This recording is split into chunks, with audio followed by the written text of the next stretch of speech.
Well, good afternoon, and thank you for joining us for a special webinar. This is Lawyer Wellbeing Week, and we at LawCLERK are really committed to trying to improve lawyer well-being in a variety of ways. And I couldn't think of anything better than to try to share some well-being with you this week than to invite my friend Claire Parsons to come on and lead us through a meditation session. Now, if you don't know Claire, she's fantastic. She's an attorney in Kentucky. She's also a mom, very involved in her community, and she credits the ability to juggle all of these different roles to her meditation practice that she started years ago and has continued. And she's actually become a certified mediation teacher. So today, Claire is going to lead us through a short meditation session. And if you enjoy this and you want to know more about meditation or about Claire, you can find her in her, I guess, side hustle or whatever you want to call it, Brilliant Legal Mind. She is also the founder of Brilliant Legal Mind, where she is advocating for lawyer well-being and mindfulness, and she's got a ton of great information and things going on there. So Claire, thank you for joining us, and I'm going to let you take the floor. Sure, and I'm happy to be here. And Brilliant Legal Mind is what you're looking at back there. That's the logo for the site, and it is just brilliantlegalmind.com. We are on Facebook, Instagram, LinkedIn, Twitter, and we have a YouTube channel with tons of guided meditations as well. And many of them are developed specifically for lawyers. And so today, I just wanted to give a little brief overview about meditation. We're going to do a meditation that I call Clear Your Mind meditation, which is really instructing on the fact that you don't truly clear your mind in meditation. You won't ever get to a state in your meditation practice where your mind is totally clear. And that is because that's just what the mind does. It is the function of the mind to make thoughts. And so we never get to a point where we are without thoughts. And we don't want to, because, you know, we want to be living and have thoughts and do things in the world and use our brain. And so I wanted to talk a little bit about that and to just make that a little bit less frustrating. And it is May the 4th. And so I am a big nerd, and I thought my nerd card might be revoked if I didn't mention this. But, you know, sometimes I think we get this idea in our mind that when we meditate, we're supposed to be able to just clear our mind and have that capacity automatically because of movies like Star Wars or maybe The Matrix, where these characters who are heroes can just clear their mind and they can save the world, and they have these magical superpowers as a result. I will tell you that once I was able to, in my practice, to start getting out of tangles of overthinking, when I was able to start being more aware of my body, when I was able to bring in more self-compassion and compassion for others in my life, it absolutely felt like superpowers when I was able to do that. But it was something that took a lot of time and it took a lot of patience with myself to get there. So I do kind of want to go back to this Luke Skywalker idea. We think of him as a superhero kind of, and he had these powers. He had the ability to use the Force. But let's go back to the very beginning of Star Wars and just remember, he had to go to Dagobah with Yoda, that swampy, messed up planet that was all dark and dank and scary and spooky. And he had to learn to settle his mind, and Yoda had to help him. So when you're first starting a meditation practice, you kind of have to do the same thing. I think a lot of people go into it with this idea that they're going to perfect themselves, that they're going to improve themselves, that they're going to make themselves better. When in reality, the practice is really more about realizing that there is nothing wrong with you. There is nothing wrong with your thoughts. It's really making friends with those thoughts. And you do that by sitting with them. It's more like, you know, if it's a person in your life, if you've ever had a person in your life where you get really annoyed at them and you don't like them, and then over time you come to like them and you maybe even become friends with them, it's that same process. You're spending time with yourself in a way that you generally don't in normal life. We have so many things that distract us. We have so many things that keep us from being present with ourselves. So meditation is about coming back and spending time, quality time with our thoughts, with our feelings, with our bodies, and making friends and making peace. So this idea of clearing your mind, don't worry. If your mind is a mess, if it's crowded, the real practice is to let things settle. And over time, you'll start to see the patterns of those thoughts. You'll start to realize you don't have to react to every thought. You'll start to develop tools like body awareness, using your breath as a tool to bring yourself back to the present, and self-compassion to help you get through those phases of thoughts so that you can find ways to settle. And the real value of this is not necessarily getting a great meditation session when you sit down to meditate every day in your practice.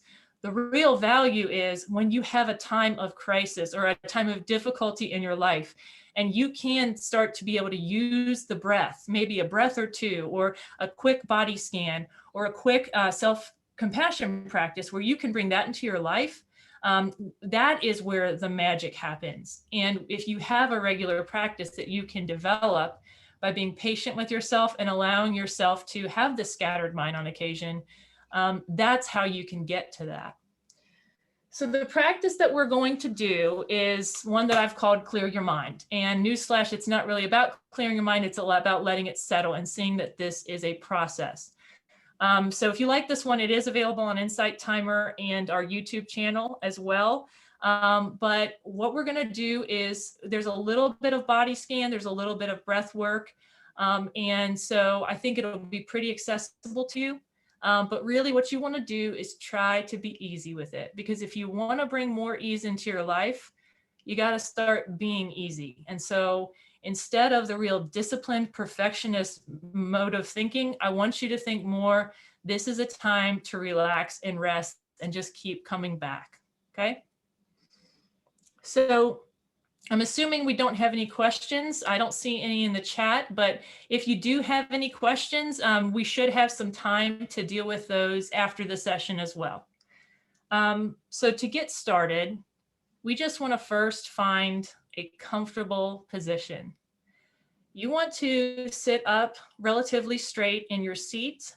And the purpose of that is to have a nice clear airway so that your breath can flow in easily and out easily. You want it to be so the body doesn't have to work too hard to breathe. And you want to have a nice posture so that you can feel relatively alert. But just check in and make sure that you're not pulling or straining or holding yourself too tight.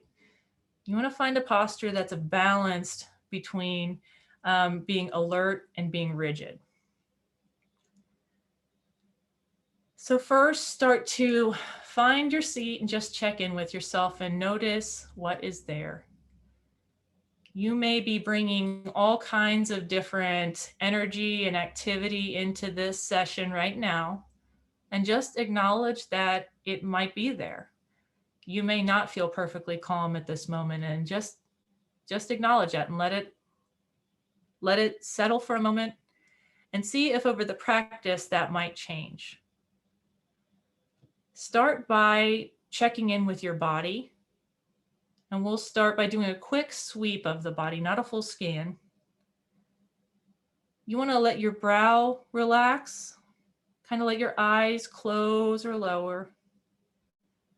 Check in with your jaw and notice any tension there. If there's tension, see if you can let it relax. Allow your shoulders to fall back and away from your ears. And allow your throat and chest to be open and at ease. Let that breath flow freely in and flow freely out. And if you can, start to notice that breath fill up your lungs and push your shoulders up just a bit. And then on the out breath, notice how your shoulders fall and everything sort of deflates.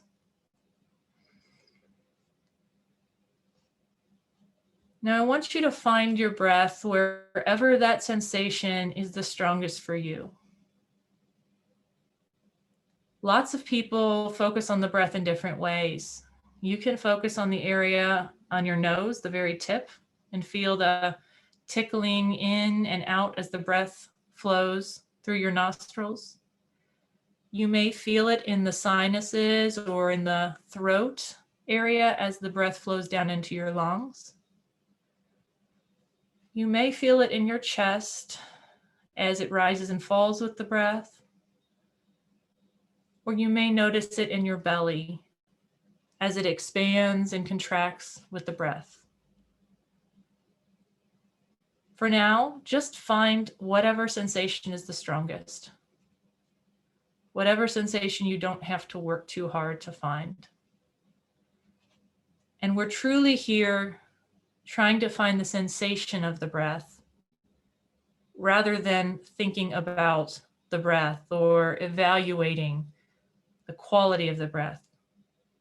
You're letting your attention float on that sensation wherever it is strongest. And I want you to stay with the feeling of that breath. And just notice what that experience feels like to you. You may feel an expansion and a lifting up as it comes in, and a release and a letting go as it goes out. You may feel heat or cold if you're noticing the breath in the area of your nose. You may feel even a tension as the breath comes in and then a release. What does that breath feel like to you?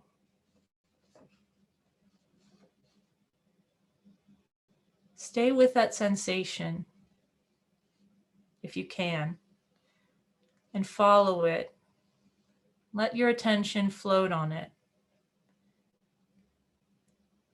If you notice that you are clinging and really trying to grasp onto that sensation of the breath, just notice that and see if you can come back and let yourself and your attention float on just the sensations of how that breath feels coming in and out. And I want you to focus on the out breath. The out breath helps us relax naturally. So as the body is letting go and releasing that air, count 1. And on every successive out breath, count 2, and then 3, and then 4, and then 5. And once you get to 5 on that out breath, just return back to 1. If you lose your place, if you get distracted, if you forget what number, just go back to 1. The only thing you need to do right now is to focus on the sensation of the breath leaving your body, that letting go, and counting it as it leaves.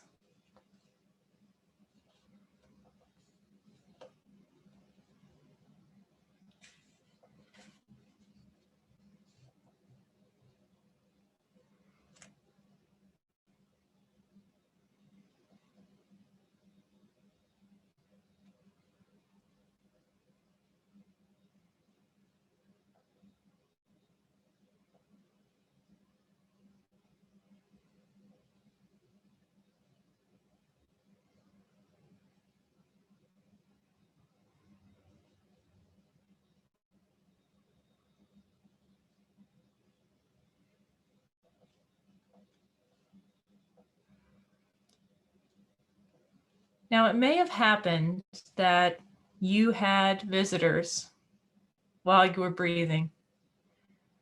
And those visitors may have been thoughts or other sensations in the body besides your breath. They may even have been emotions. They may have been sounds or other things going on that might have distracted you. If that happened, know that that's normal. That is what the practice is all about. If you noticed it, if you noticed the distraction and you went back to the breath, know that you did exactly what you are supposed to do. That's a time for celebration. That is the practice. But if you're in the midst of the distraction, See if you can figure out what that distraction is. Can you name what's going on? Is it a thought? Is it a sound? Is it a emotion, a sensation?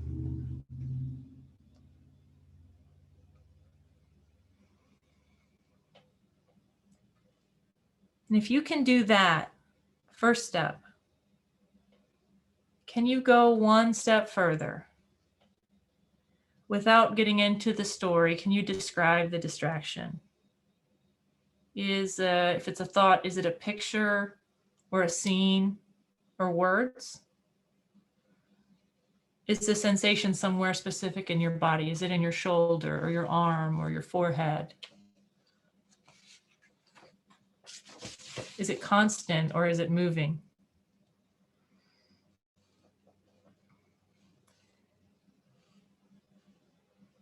If you have a distraction that arises for you and you note it and you observe it, that's mindfulness too. That's part of the practice. And then when you've let that run its course, all you do is go back to the sensations of the breath in your body.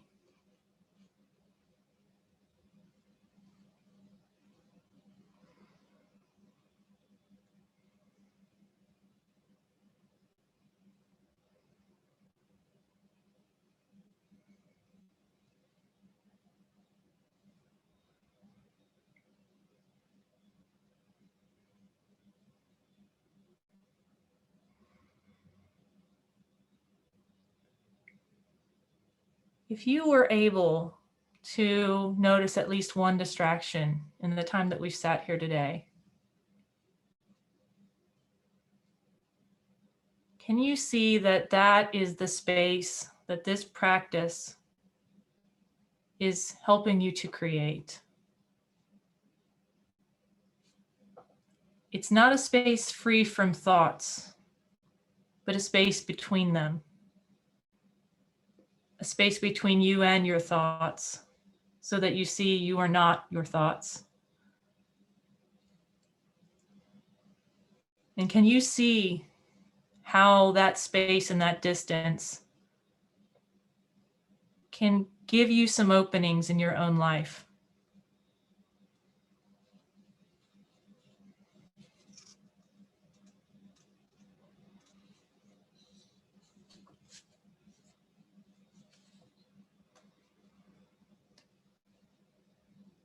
Now, if you struggled, if you found that you had a distraction arise and went down the rabbit hole, or you had trouble finding your breath,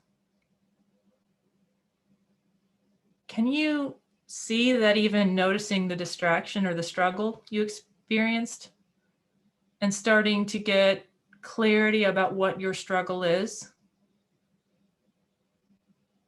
how that opens the door to more mindfulness and awareness of yourself down the road? It's hard to experience those struggles, but even starting to be aware of what our struggles are is the first step for us to address them.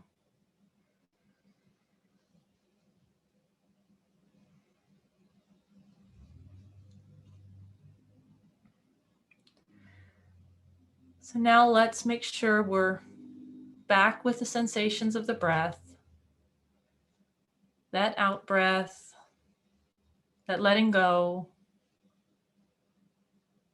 and just what that feels like in the body.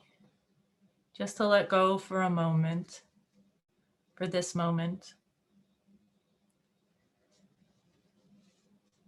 And I'll leave you here again to just sit with your breath and with whatever arises for the next few moments.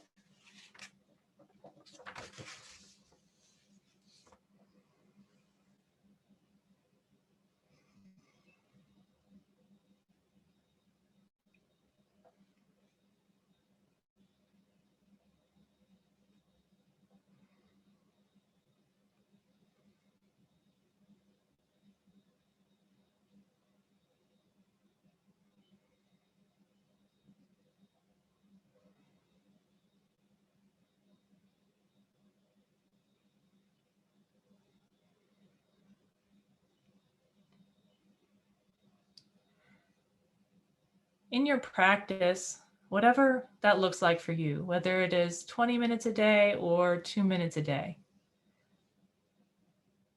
you can always come back to the breath. And sometimes in our lives, all it takes is one breath to bring us back.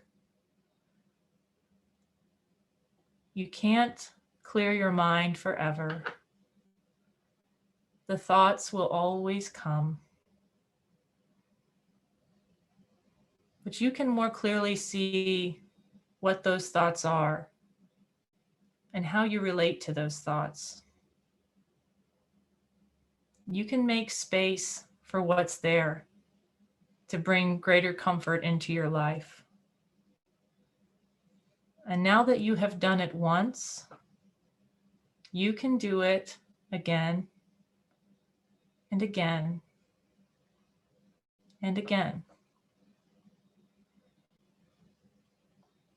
This is clarity. This is ease. It's not a trait, but a process. It isn't an achievement, but it is a haven that you can always return to.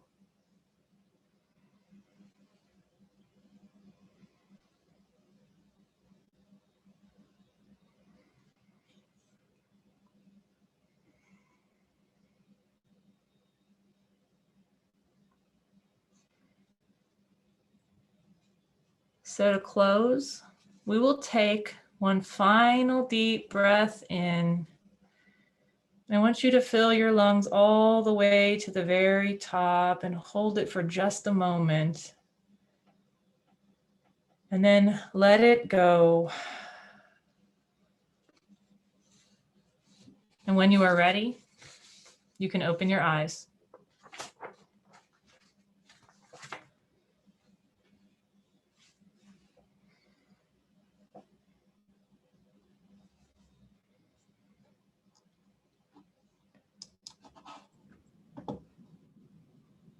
So I cannot see anyone, and I don't know if anyone is awake, but if you do have any questions, you can drop them in the chat. I am happy to stick around and answer a few for the next few minutes.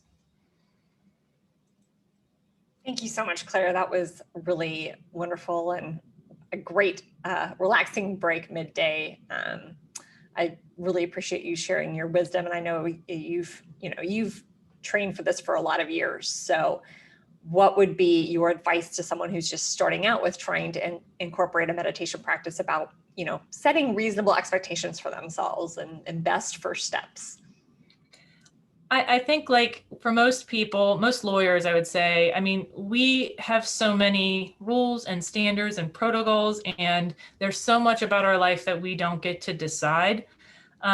So I would really say resist that lawyer tendency in your practice and try to be more curious about it and honestly playful. I know that may sound a little bit hippie and a little bit hard to deal with sometimes when we're talking about a practice that a lot of people turn to because of pain and worry and confusion and things like that, those hard things in life. And that's why I turn to it. But my practice and honestly my life got so much better when I allowed myself to sort of laugh at my silliness and play and get curious. I think a lot of people worry about doing meditation wrong at the beginning, but the truth is, like, I did it wrong at the beginning and I still benefited from it. I went to my first retreat. I realized I was rushing back to the breath, and I realized I needed to calm down and slow down. So even in my meditation practice, I was rushing back to the breath because I got too uptight about it. And my teacher was like, no, just sit there. And when I started to do that, I was like, oh, and it almost made me laugh because it's like, oh, I've been meditating wrong for 3 years. It's like, imagine what'll happen when I start doing it right. So you can really still get benefits even if you're not doing it perfect. Once you start to slow down, then you realize how much more slowing down will even do. And it can kind of unfold like an onion. So just enjoy the unfolding of each layer if you can. It's a process. I love it. Thank you. So again, if you enjoyed this, if you want to connect with Claire, I know she's on LinkedIn and Twitter. Where else can people go to learn more about a mindfulness practice from you? Yeah, absolutely. Please reach out on LinkedIn if you have questions or if you just want to connect. I write about mindfulness there all the time and other stuff relating to law practice. But if you want to find the blog, we are on WordPress, and then you can follow us on social media on Instagram, Facebook, LinkedIn, Twitter. We have a YouTube page, and I am also on Insight Timer newly. I have a few. So if you use Insight Timer, you can find a few more meditations there as well. That's fantastic. Thank you to all of us able to join live for the session today, and we'll get this up on our YouTube page soon so that it can be a resource if you'd like to revisit it in the future. Again, a million thanks, Claire. I really appreciate your time today. I'm happy to be here.